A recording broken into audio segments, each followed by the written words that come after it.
ఈరోజు దేవుని సంఘములో ఉంటున్నటువంటి నువ్వు, నేను, మనము అందరం పరిశుద్ధులుగా ఉండుటకు సంఘములోనికి వచ్చిన మనం ఎంతవరకు పరిశుద్ధంగా పవిత్రంగా బ్రతకగలుగుతున్నాం?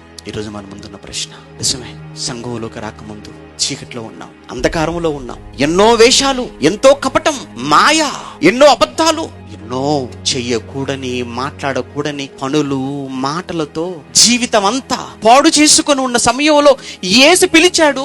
ఆ పిలుపుకు తల దించాను, బ్రతుకు మార్చుకున్నాను, సంఘంలోనికి వచ్చిన నేను వచ్చిన రోజు ఎలాంటి ఆలోచనలతో, ఆశయంతో నేను వచ్చానో, చివరి వరకు ఇంకా అంతకంతకు నూతన పరచబడుతూ నా జీవితాన్ని చివరికి క్రీస్తులా మార్చుకొని క్రీస్తున్న లోకానికి వెళ్ళవలసిన చోటు కదా సంఘం.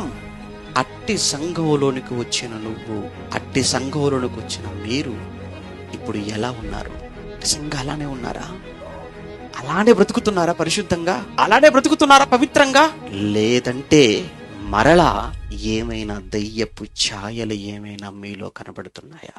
లేదంటే ఏమైనా దయ్యం మరలా మీలో ప్రవేశించి సంఘములో ఉన్నామని చెప్పుకుంటూనే, పవిత్రంగా బ్రతుకుతున్నాను అన్న భ్రమలో మిమ్మల్ని ఉంచుతూనే మరలా అపవిత్రత వైపుకు, పాపం వైపుకు మిమ్మల్ని మళ్ళిస్తున్నాడేమో.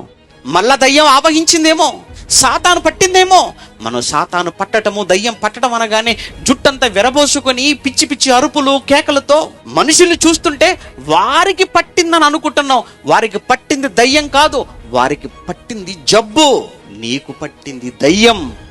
వారిలో ఉన్నది రోగం, నీలో ఉన్నది దుష్టుడు.